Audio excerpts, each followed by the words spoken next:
Wonder, wonder, wonder, wonder.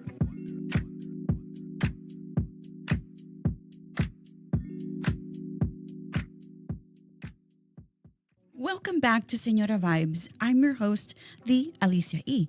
Senora Vibes is a spicy lifestyle show celebrating the dynamic experiences of women 40 plus.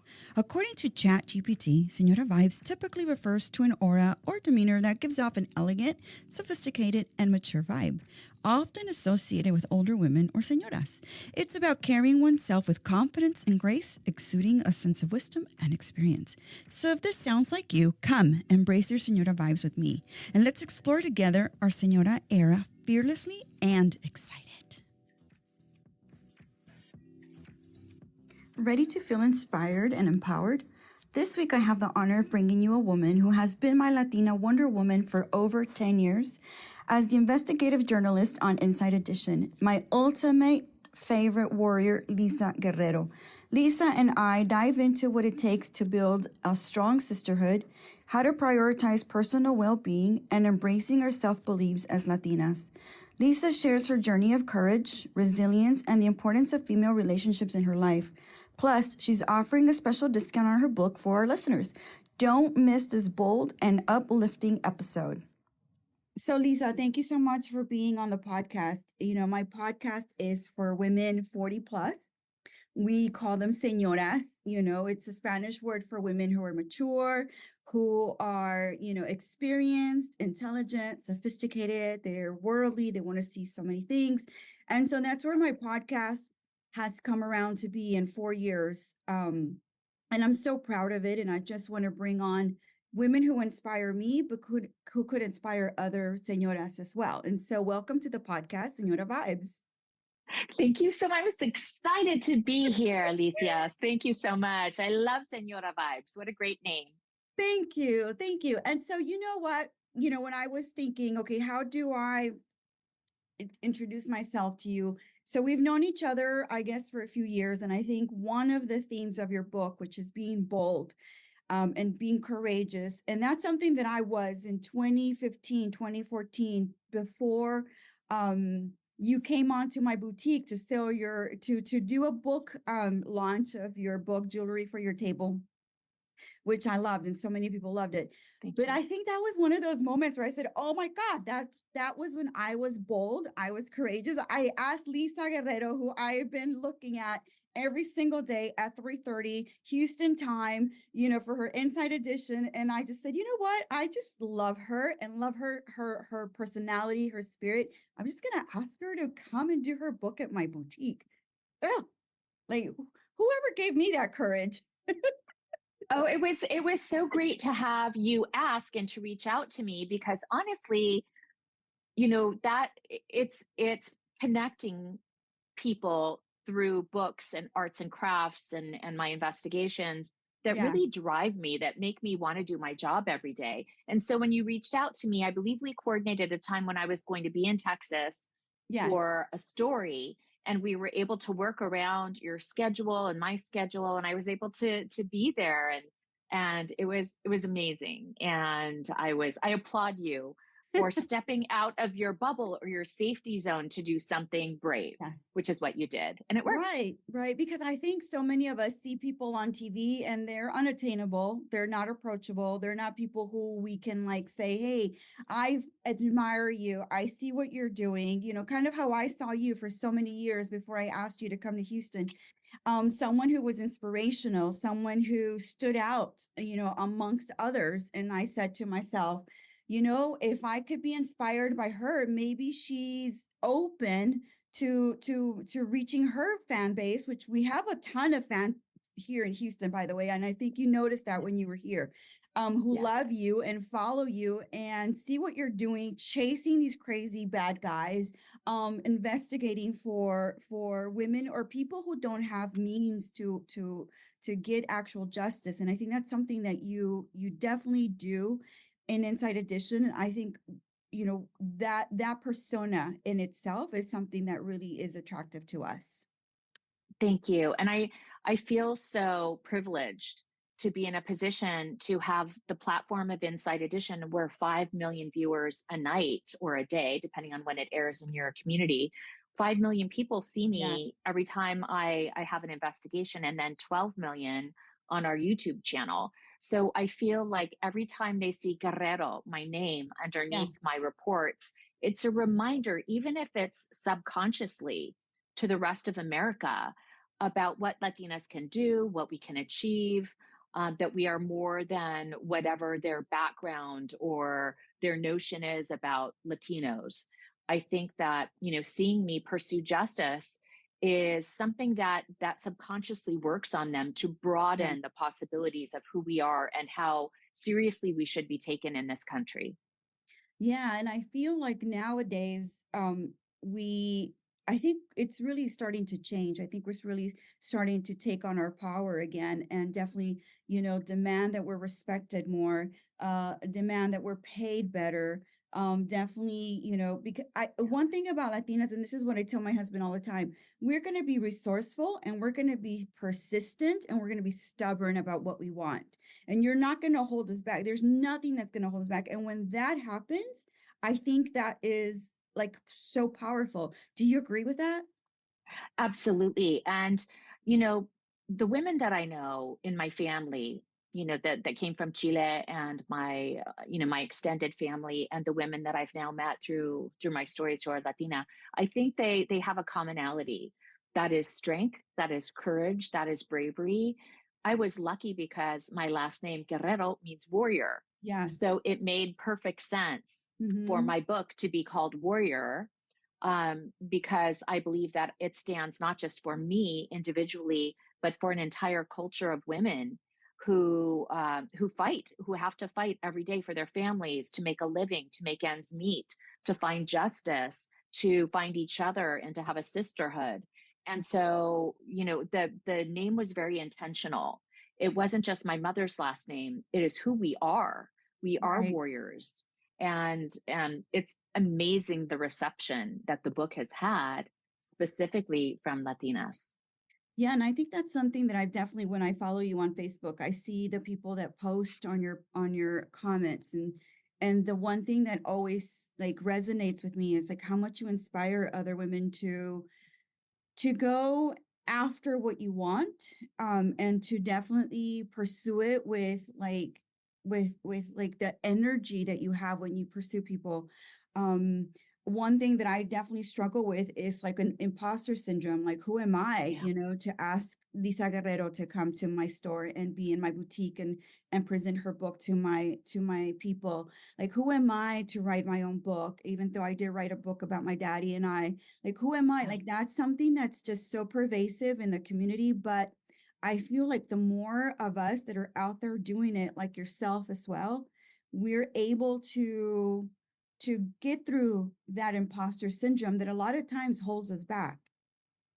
Yes, and that's really interesting that you mentioned that, because I was fortunate enough to be asked to be the keynote speaker at the Society of Professional Journalists convention, their national convention in Las Vegas, last winter. And first of all, I think a lot of people were surprised that a journalist from Inside Edition was asked to speak in front of these hundreds of established, very well known journalists from the New York Times, 60 Minutes, ABC News, and PBS.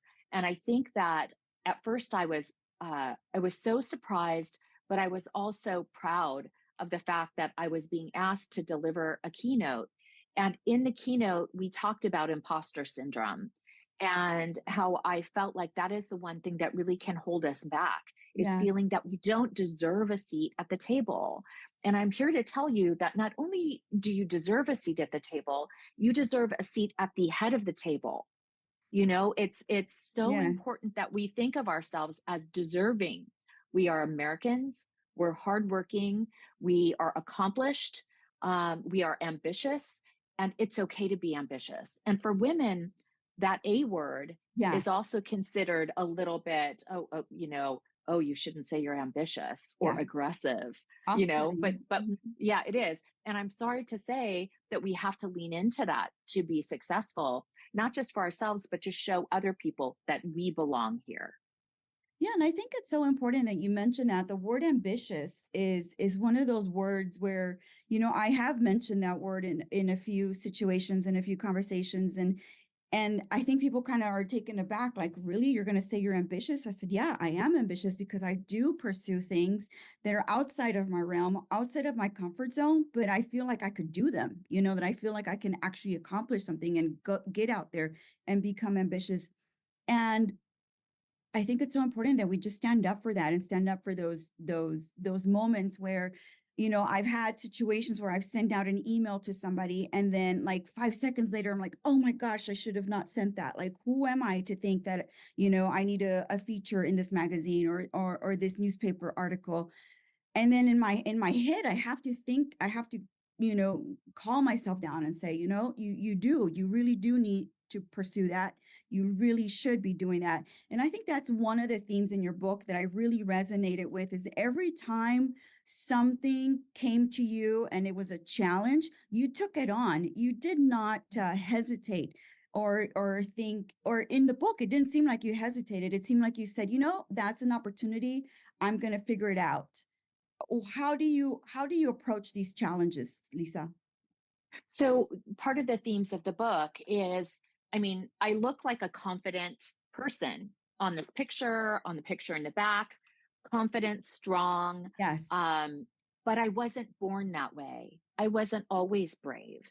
So the arc of the story that I tell begins with my childhood and losing my mother when I was 8 years old. And the loss of my mother when I was so young, when she was 29 years old, really set me back. It was a traumatic experience, and that experience made me shy, scared. To grow up without a mother, to me, was it seemed impossible. How could a little girl get through life without having a mother? Hmm. And she was only 29 when she died, and that Wow. was so young. So I started my life in a very inward, uh, uh, I would say, um, fearful bubble. I was afraid of everything and everybody. But slowly I began to practice being brave by emulating brave people I saw on TV, like Wonder Woman, like the Charlie's Angels, the Bionic Woman, Police Woman, the Avengers. And I would play out these scenarios in my bedroom, where I would be chasing down the bad guy and being brave and fighting for justice. And So is because that I practiced that, go is ahead. that like a form of visualization? It is. And I didn't know Okay. it at the time. It is Yeah. exactly visualization. And more than Visualization. that, besides just visualizing it, I got it into my body. I was physically doing these actions as a child, playing, that later, and not too long later, just a few years later, when my brother was bullied and attacked, I Yes. jumped into service of him to go and save him. Because I had practiced it, because I practiced being brave, I became brave. Hmm. Okay, so practice makes perfect. And I believe that bravery is like a muscle. And Hmm. it's something that if you strengthen it every day by doing small acts of courage, Right. tiny things, you can become more brave over time. And so when I figured that out as a kid, I said to myself, that's the ticket. That's Hmm. what I have to do. I have to get out of my safety, my safe place. And I have to try things that are uncomfortable and even dangerous. And when I accomplish those things, then I become more brave, like the warrior that I was meant to be. Yes. I think it's so important that we definitely take on every single day a little challenge. And that's something I definitely took from your book is every day I will take, one little step into doing something that's going to, make me feel a little bit more courageous or brave, and so if it's either sending an email to somebody to sponsor my podcast, or for me it's reaching out to someone who means a lot to me and I want them to mentor me or answer a question for me. It's those little things that we can do for each other and like do for others. And the other thing that I wanted to mention about your book is how important female relationships were for you as you were growing up, especially since you didn't have your mom, and you sought those female relationships in your life, and they became quite instrumental for you as you faced so many different, career transitions and challenges for yourself. Tell us about that. So, because I didn't have a mother and I didn't have sisters, and my extended family were on the other side of the country or in a different country, I really had a lack of female connection, and I craved it. And I craved not only having female connections, but connections with women that were Latina because of my mother's voice and who she was. She moved to the United States from Chile when she was just a teenager. So she had an accent and she had that style. And I'm wearing her jewelry today from South America. And Wow. so Beautiful. I craved this connection. I craved this identity. And I looked outward to try to find it. And over time, I was able to collect a group of friends and mentors that are women who have acted like my sisters and my mothers and my grandmother and my daughters now that I'm older, right now that I'm Mhm. 59. I don't have children, but I've collected young women that to me I mother. And I found women that are older than me that mother me. And so it was up to me. I felt like it was up to me to find my female family. And I did. And it has changed my life because women are so nurturing and strong and beautiful and courageous and centered Right. and have an ethical compass that I think men lack sometimes. And so Yeah. that female strength and power has really been crucial in my life. But it's up to all of us to find it. We can't just say, "Oh, I don't have a mother," Mhm. or "I don't have sisters," or "I don't have friends." That is your choice to not have friends. Go out and find a tribe. Find things of commonality that you can share with other women. If you move to a new community, if you have a new job, it takes effort and it takes courage. It takes Courage. an act of bravery to reach out to women. Would you like to have lunch? Can I meet you for coffee? Can I Yeah. talk to you outside of work? And that takes courage. And the answer will not always be yes, and that's okay. Yes. Move on and find your people. Find the women that need to be part of your sisterhood.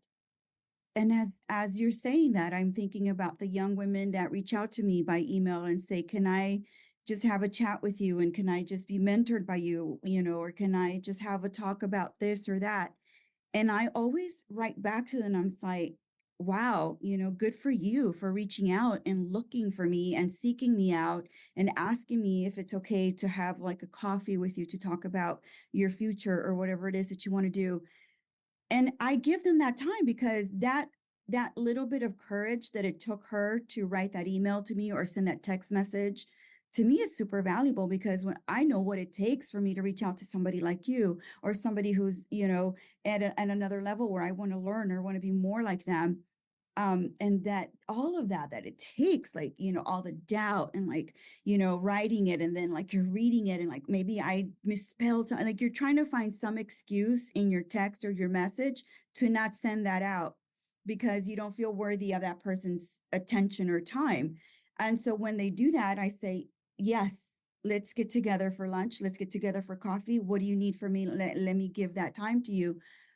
Because women relate, and instead of being competitive, which is something that I noticed in your book, it wasn't competitive, it wasn't nasty female relationships, which are so common in reality TV now. It was so comforting, it was nurturing, like you mentioned, it was collaborative, and that You can know, I exist, right?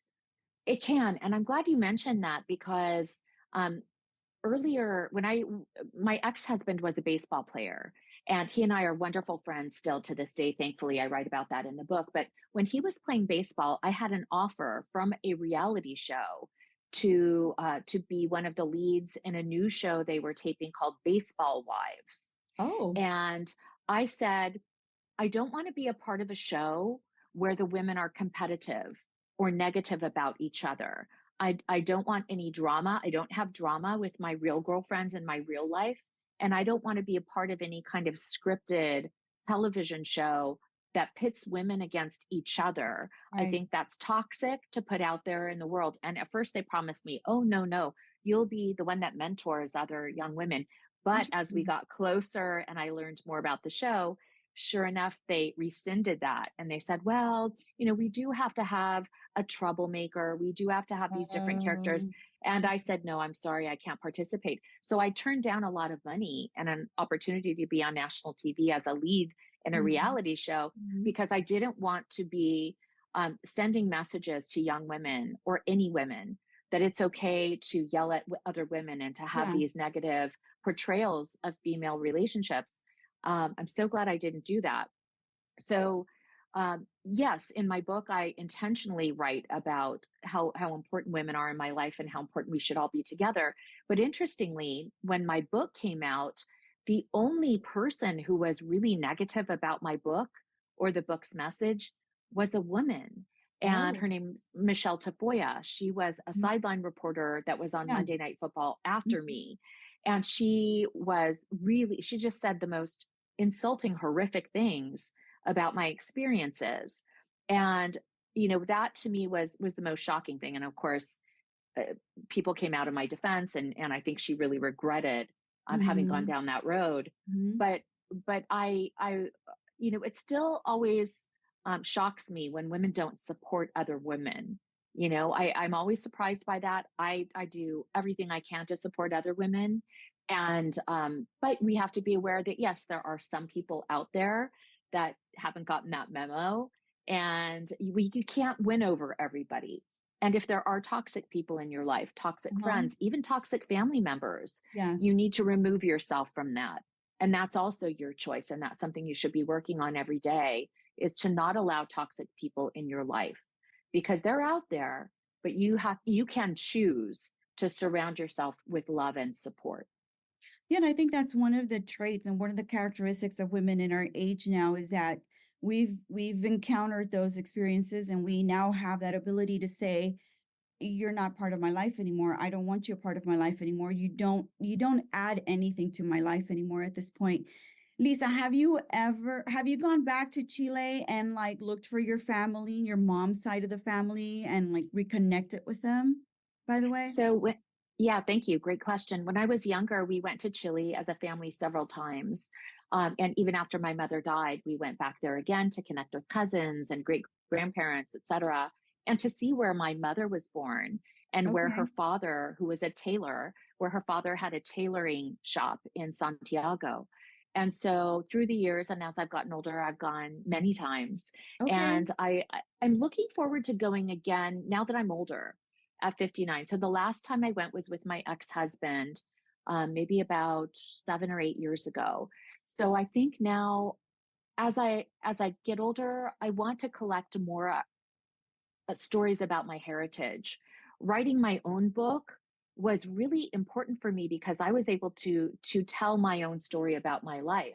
Now I want to go back and find and meet the people who gave my mother her experiences in South America and her father and mother's experiences. So I want to continue that narrative. I want to continue, even if it's just for myself. I want Yeah, to do some more research and find out about my family and their heritage and how they got to Chile.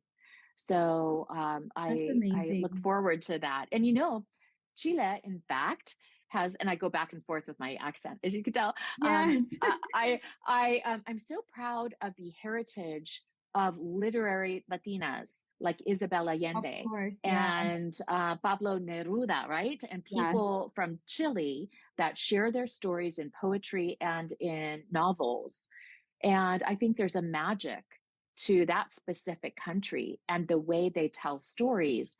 And Yes. I think now that I've written my book, and I'm a huge fan of Isabel's, so I have now realized that a big part of my book is part of that Chilean narrative Mhm. about how women talk about our Oh, wow. stories.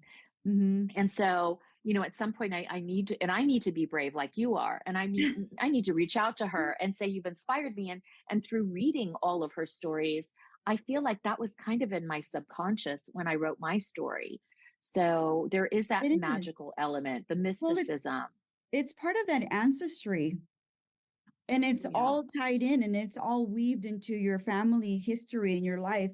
I know as I was studying Spanish here in Houston and I was at the university, the one thing that all of our Spanish teachers said is they said, listen to Chileans and how they speak Spanish because their Spanish is so elevated and read Chilean authors. Like that was the one thing they recommended every single time. It wasn't Colombian, it wasn't Spanish, it wasn't Mexican, it was Chilenos. Like you read those books and learn and listen to their dialogue and the way they express themselves. Like that was one of those things that was just, it always stuck with me. And I always also sought out, books by Chilenos and Chilenas that I felt resonated. So it is part of your ancestry, Lisa. And I think it's all kind of tied into who we are as people. For me, this new season of the podcast, I'm doing some episodes in Spanish, and I just did one with my daddy where I do one just all in Spanish, a little bit of English at the end with him. But that was something that I wasn't brave enough to do because I wasn't raised in a Spanish speaking country. So I didn't feel comfortable. But I just thought, I'm going to do the best that I can and I'm going to do it from my heart and I'm going to speak it from the best place that I can. And I did a whole episode with him last week in Spanish. It was in Spanish. And your dad is an instrumental person in your life, and like my dad was for me as well. Did he ever feel, like he was not comfortable with the fact that you changed your last name from his last No. to your Oh, mother's last name? I mean, that is something that yes. so many men in patriarchal communities are so offended by that kind of thing. What did your dad say? So my dad is from the South, right? He is white, and he was Yes. born to Salvation Army officers that worked in the Appalachian Mountains. They were very poor, rural. He grew up in Kentucky, um, went to college at Asbury, and wanted to become a social worker. And he went to University of Chicago to get his master's degree in social services.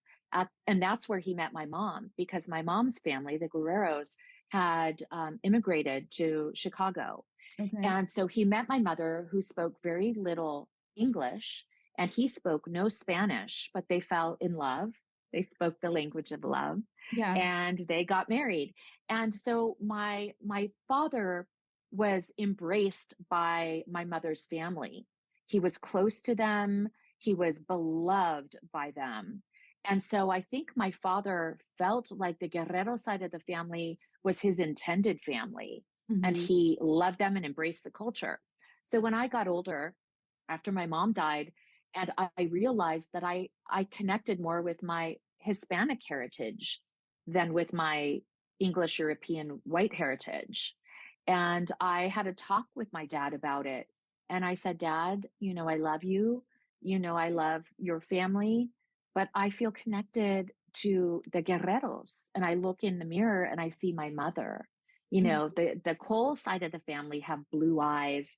They're from England. They're Wow. very, they're very fair. And Right. so I've never connected with them the way I connect with my Guerrero side. So I said, would you be offended if I changed my last name legally to my Wow. mother's last name? And he started crying. And he said, Wow. your mother would be so proud of you. Oh, She would love that. And I love that for you. And so he's so proud of it. And he was the first feminist that I had ever met. He calls wow. himself a feminist, and he did, going back to the 70s, call himself a feminist. He's a social justice warrior. He's very progressive, and I he's love very that. proud of me and what I've Yeah. done, and he's proud. So I dedicated my book Warrior to him.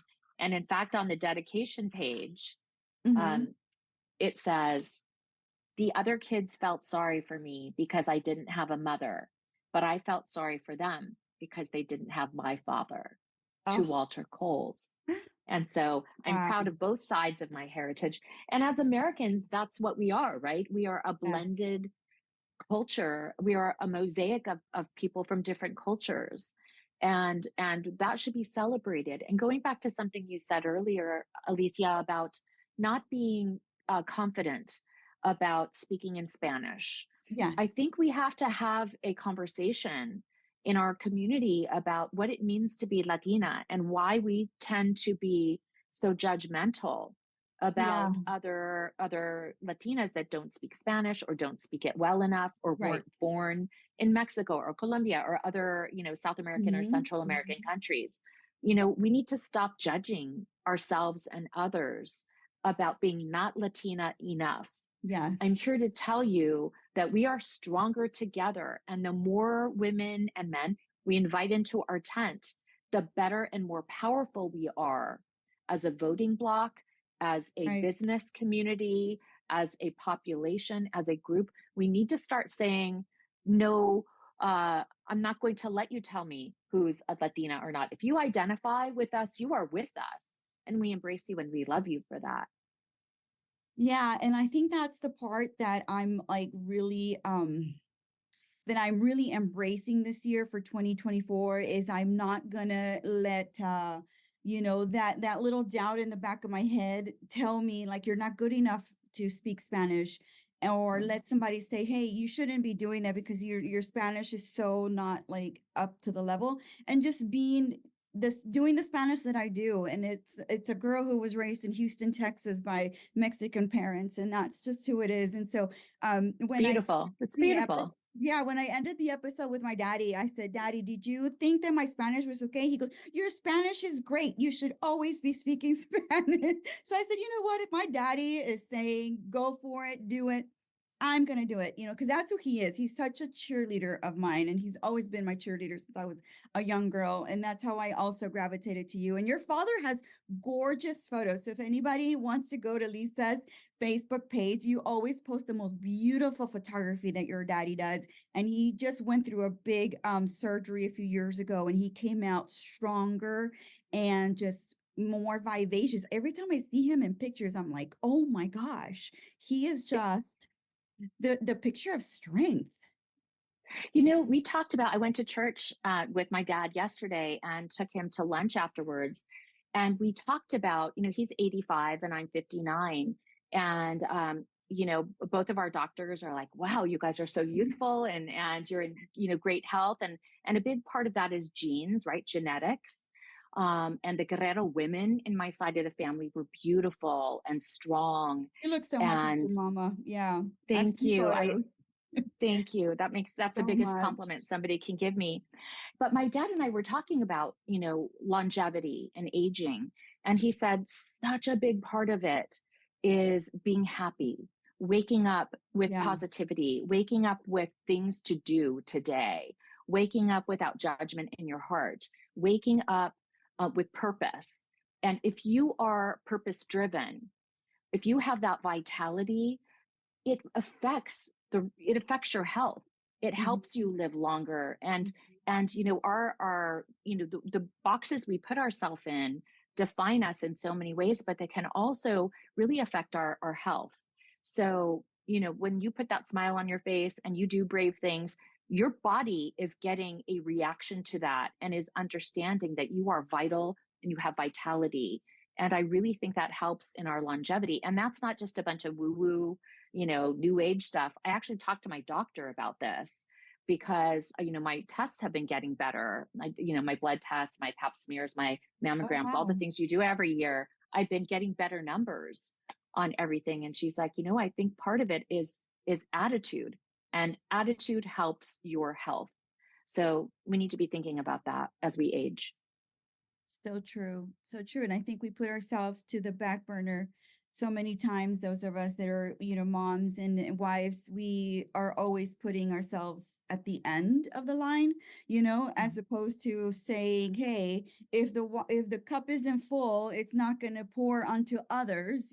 So that's definitely one of those important things that I always talk about on the podcast. It's taking care of ourselves and self-care, whether it's physical or mental. It's so important because if we're not healthy mentally, physically, we're not going to be able to be healthy for our families, and that kind of thing. And that's something that Latinas are just so consumed by. Like we have to be everything to everyone.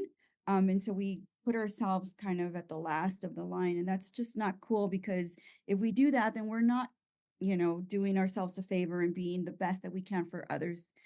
So Lisa, Yeah. before we head out, I just want to just ask you, because I know, I always follow you on Twitter, and you're always adding your politics on there. Oh Um, yeah. as a brand, as a person, Uh-huh. do you ever struggle with putting your personal, like your opinions out there on social media? Like that's something that I struggle with, and I'm not bold enough to put like my personal political views on there. But there's sometimes that I'm just like, oh, I just want to say something, especially in Texas with Greg Abbott and the freeze that we have going on. Oh, there's such a mess. There's such a mess going on. So tell Yeah. me, how do you do it? So I get in trouble I sometimes. understand. Yeah. I do. I write. Somebody asked me the other day, does somebody run your social media? I write everything that you see on Yeah. Twitter, on Instagram. Now I'm on TikTok, um, and I feel like I am privileged to have a platform, and I am going um, to speak about what I think are crucial historical decisions that are Yeah. happening right now in this election cycle. And I wouldn't be able to look at myself in the mirror if I wasn't able to say, I did everything I could today to try Yeah. to help people and to try to get my message across and to try to convince people that, there is somebody out there that is a danger to our democracy. And we have to be doing everything we can, regardless of who your choice is. I know who the one choice shouldn't be. Mhm. And that Donald Trump is really a toxic danger, not just to the United States and to all of our people, but to Latinos.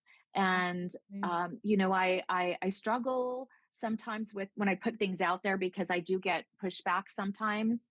And once in a while, I get in trouble from work. You've gone too far, Yeah. delete that. But, at the end of the day, I have to look at myself and I have to say, I want to do everything I can to help people and to help make people's lives better. And that I was gifted this life. My mom died at 29. So I feel like I'm living for both of us. And she was Mm. progressive and she was a feminist and she was strong.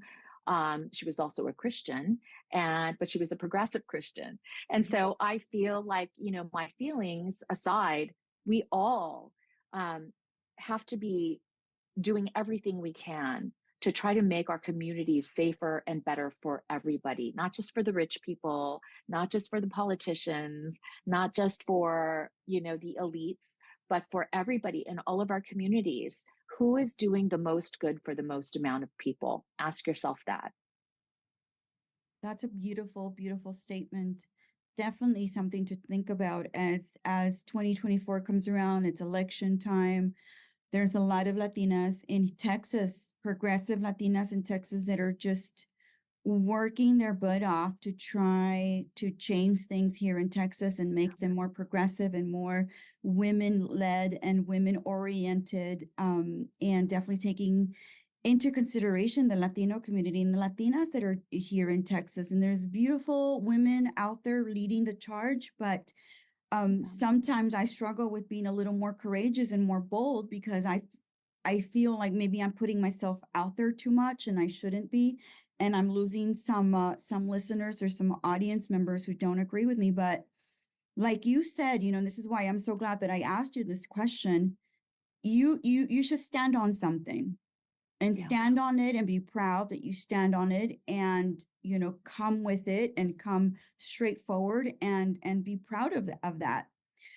For me, Yeah. being a progressive Latina or being a liberal woman was because, my parents lost their job when they were, both of them, were very poor. And my mother had the ability to ask for food stamps. And I will never begrudge the fact that we were able to have government assistance. And I will never begrudge anyone who has to go to government assistance and have the government help us out. So that's kind of where my first, inkling going that route. And so, Lisa, I just want to thank you so much for being on the podcast today. It has been amazing. You've been an inspiration to me for many years, maybe 15 years now. I guess since you started in Inside Edition, I have the DVR ready to go every time. And, and I'm so grateful for you. And your book is amazing. I pre-ordered it and I read it, and I've shared it a few times on my Instagram. And I tell everybody, if you're going to read a book, you've got to read this one. Like, this is great. Thank you so much for being on the podcast. I appreciate you. And thank you for giving us that courage to continue. Thank you so much. And if people do want an autographed copy of my Yes. book, you can get it on my website, lisaguerrero.com. And Perfect. I'll sign it to you, personalize it, and ship it right to your house. So, I love but you that. could also get it. You can get it on Amazon, Barnes and Noble. You can get the audiobook on And if they mention the Spotify and Audible. podcast, they'll be able to get a signed copy. Yeah, absolutely. Okay. I'll give you a discount. Perfect. If you mention the podcast, I'll give you a discount. Let's say I'll give you a 20% discount. There you go. Perfect. I love Done. that. Thank you so much for your time, and have a wonderful day in California while we're freezing in Texas. Friends, before we go, I'm asking a huge favor of you. Please review the podcast. You can go to Apple or you can go to Spotify. Share the episodes with your friends and support my sponsors. Furthermore, I'd love to connect with you when you visit my website, www.aliciaelatasi.com. Here you'll see that I can help you set up your very own podcast. You'll have access to my curated travel itineraries. Additionally, my caregiver's handbook, something I'm very proud of. There's even something there on creating passive income. Oh, and let's not forget, I can help you buy or sell your home. So check me out at www.aliciaelatasi.com. And remember, the key to anything is execution.